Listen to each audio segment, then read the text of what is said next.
Next week is Earth Week here at DHS. How you can celebrate.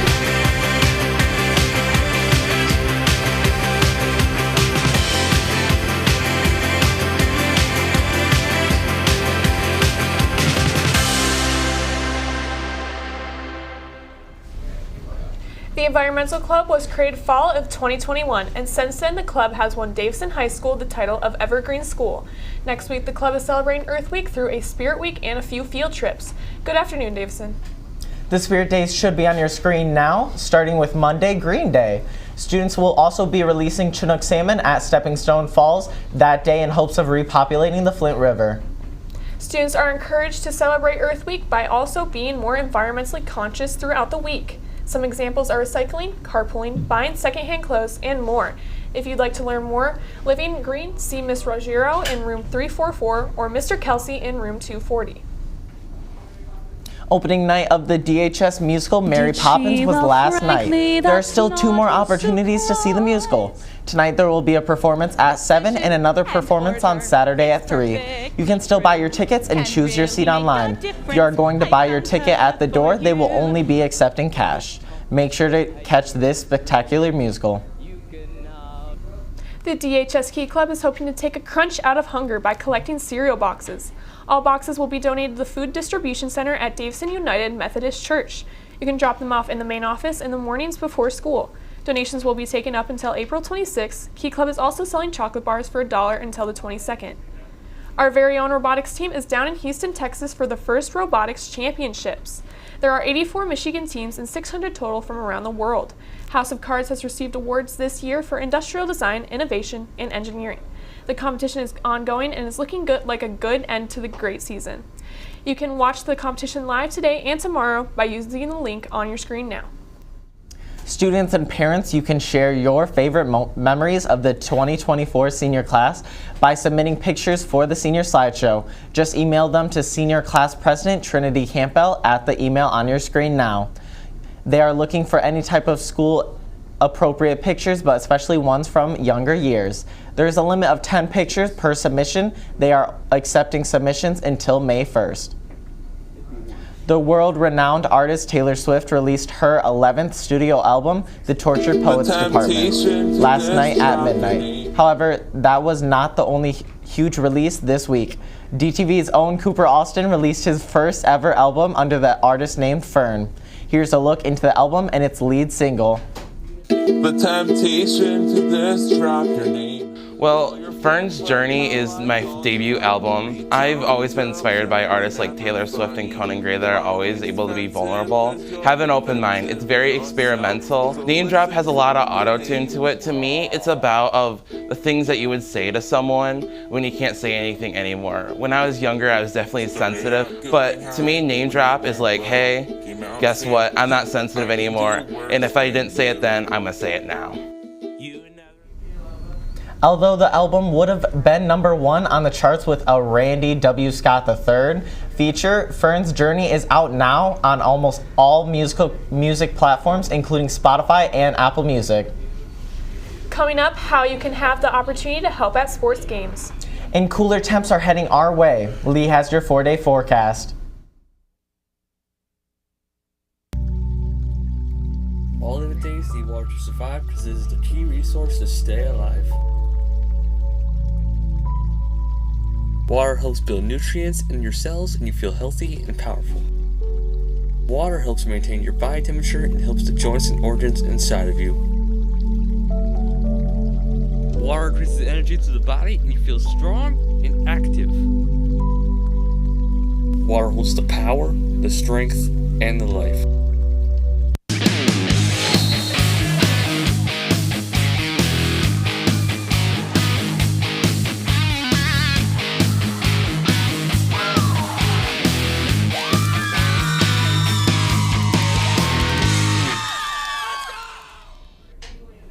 The boys lacrosse team had a tough game against a huge rival last night. Good afternoon, Davison. The Davison team had a rocky start of their season with a record of 1-5, but unfortunately this game didn't make it any better, with Grand Blanc taking off early and keeping that lead all the way through the game till the end of the game with a final score of 16-2. Better luck next time, boys.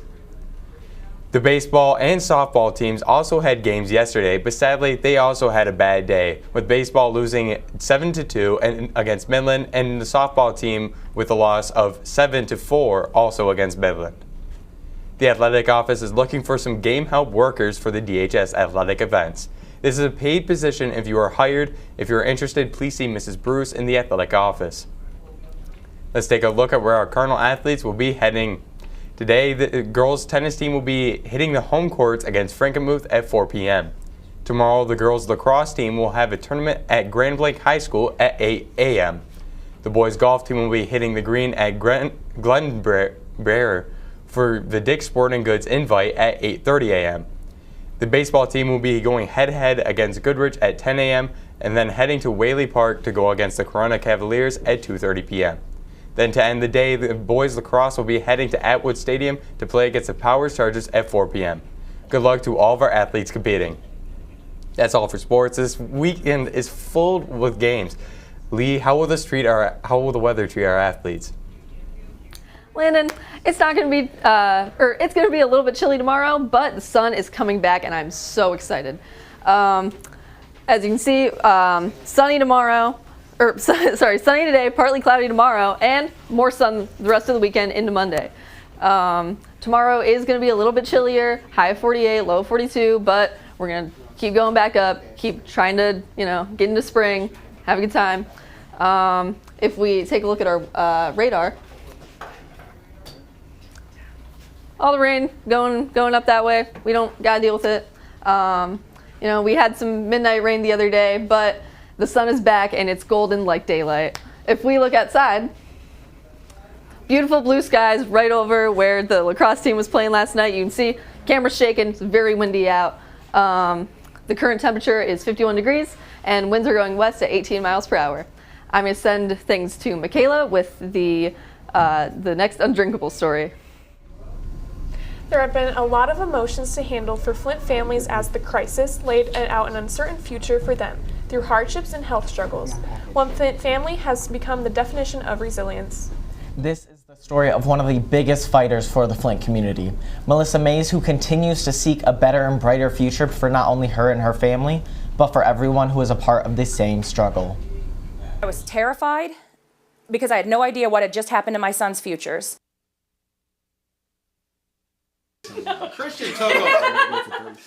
Melissa Mays and her 3 sons had their world flipped upside down back in 2015 when they received a letter in the mail. I opened it up and there was a tiny little bunch of tiny print through this whole sheet, and it said for the previous 9 months, so the entire time we had switched to the Flint River, our water had been contaminated with cancer-causing disinfection byproducts. The switch to the Flint River also exposed the family to high levels of lead.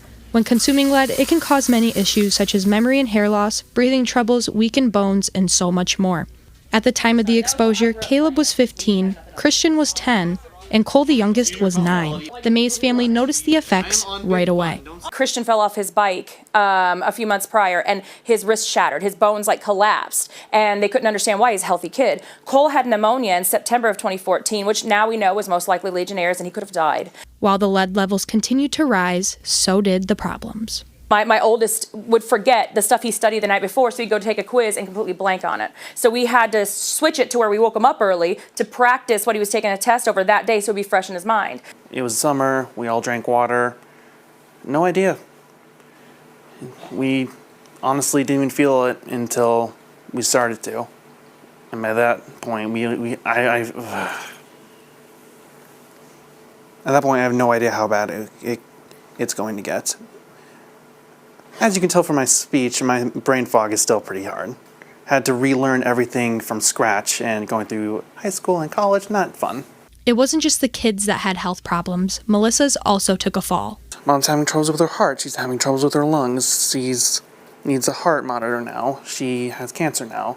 It's not something I'm ever going to forget. With her family angry, sick, and scared, Melissa just couldn't sit there and let it be. She had to fight for what's right. And that same kind of health degrade, that's when her voice got louder and louder and louder. As a mother, I'm angry. As a mother, I'm afraid. But I'm also a fighter. Melissa took a big stand and made sure the world knew what was happening in Flint. Soon, her face would be seen everywhere, with her sons, by her side. They should be playing coloring, but they're coloring protest signs, and then they're going to, to Washington, D.C., raiding buses overnight to go sit front row for the congressional hearings so they could look at my kids' faces. This is who you've harmed. The family took every step they could to help others not to drink the toxic water. We had water drives and such, and most of that was just because we all came together and fought, right? We made it public and made it known that we're not just going to sit here and get fed bad water.